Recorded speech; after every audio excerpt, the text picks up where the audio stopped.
Scottails. Oh. Well, hi, everybody, and welcome to a special edition of Scottails. My name is Scott Hosteller, and today we're celebrating St. Patrick's Day, where everyone's Irish. Yes, we've got 3 drinks today that will impress your friends and your taste buds. You know, Danny Kaye told me his sister was engaged to an Irishman. I said, oh, really? He said, no, O'Reilly. Well, today I'm going to show you how to make a good Irish coffee. The Irish coffee was debuted at Buena Vista Cafe in San Francisco in 1952. And it's basically the pinnacle of Irish coffee here in the United States, even today. We start with a 6 to 8 ounce stemmed glass that's been preheated with warm water because you want your Irish coffee warm. And we start off with 2 sugar cubes. 2 sugar cubes because they dissolve quickly and it's the exact measurement you want. Now we go with 1 1/3 ounces of Irish whiskey. Now the Buena Vista uses Tullamore Dew, which is a very nice Irish whiskey, but when I was in the Dead Rabbit, New York City, who makes a great Irish coffee, they use Jameson. So we're going to go with Jameson's today. 1 1/3. So there's 1. And this is going to be a little bit harder. We'll kind of eyeball it. And if you have a little extra, Aaron go bra. 2. All right. Now that's sitting. Now you want to get 4 to 6 ounces of fresh coffee. Fresh brewed coffee. So you pour it in. 4 to 6 ounces. Then you give it a little bit of a stir. Here you're stirring up the sugar, making it dissolve. You know, I just got Rodney Dangerfield's new book. It's called, let's see, Should a Man Buy a Yacht When His Girlfriend Laughs at His Dinghy? I think it's kind of a nautical theme anyway. The thing that tops off your Irish coffee is the cream. Now, you can make a big thing of cream. You don't want it peaked like that. You have to use real cream because it floats better. That means 36% fat. We put it in this jar. We shake it for 15 seconds, which I did previously. Then you slowly pour over your heated spoon as a float. And if it goes properly, look at that. Oh, that's lovely. Man, it looks like I've been doing that all my life. All right. Now, you give it a little bit of a taste. Now, you drink it right through the cream because it should have 4 distinct flavors. The hot coffee, the sweet sugar, the strong Irish whiskey, and the cool cream. Let's give it a taste. Yes! And you get a great little mustache. Oh, that's very nice. But you've got a treat coming because for this show, we're going to go live to McCantz's Pub in Tuscany, Italy, where a real Irishman is going to show you a couple of great drinks. Well, thank you, Scott, for having me on your show today. And you know, Scott, you know why you shouldn't iron a 4-leaf clover? Because you don't want to press your luck. Okay, so today we're here to make an Irish flag. The Irish flag, of course, is orange, white, and green.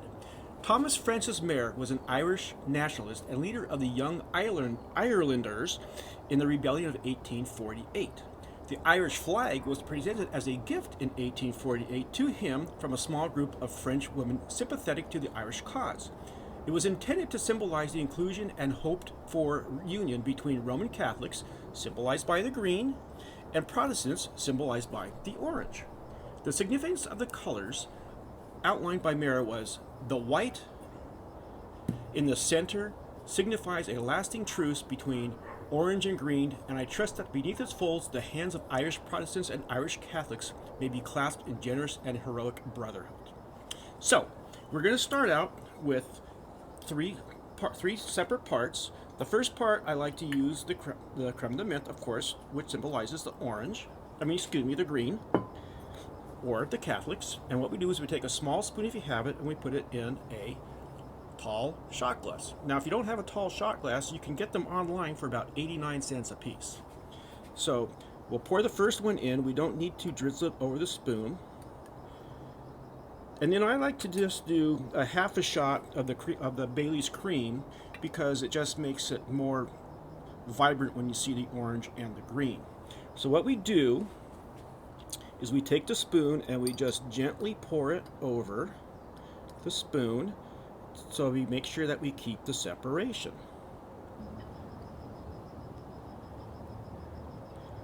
And this is a very tedious process, but when we're all finished and done, you're going to really see it and you're going to enjoy it. Now, I have a lot of non-drinking friends, but whenever they come over on St. Patrick's Day, they always say to me, "Can I have one of them Irish flags? They're so good." So now we take the Grand Marnier,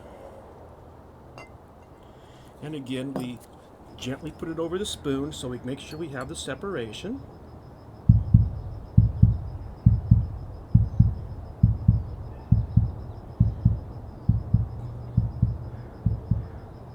You can see my concentration is just impeccable. And there you have Just freeze back away. the Irish flag. Orange, white, and green. Now what you can do is you can either sip this or drink it like a true Irishman. Yes! That, my friend, is tasty. Another great St. Patrick's Day drink is the Irish Redhead. It's kind of a girly way to drink whiskey. It's bubbly, it's sweet, and it really packs a punch. So what it is, we start out with a good Irish whiskey. I'm using Paddy's here. You can use Jameson's or Bushmills or any of those. And it starts out with 3 parts of whiskey. 1, 2,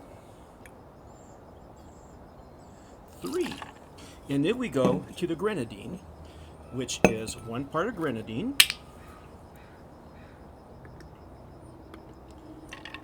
and then 6 parts of ginger ale. Now, I like to measure the ginger ale, but you know, after you've had 4 or 5 of these, you just slop it in there any way you like. So there's 6 parts here. That's 2, 3, 4, 5, and 6. And then what we do is we put the lid on here, but we don't use this because it needs to escape the carbon. And you shake that up. It doesn't need a whole lot of shaking. Whoa, we're going to explode this thing here. Before we have it explode, we're going to pour it out. And it is going to actually make 2 drinks. Okay. So then we take a squeeze of lemon. 1 there. And 1 there. And also a squeeze of lime. 1 there.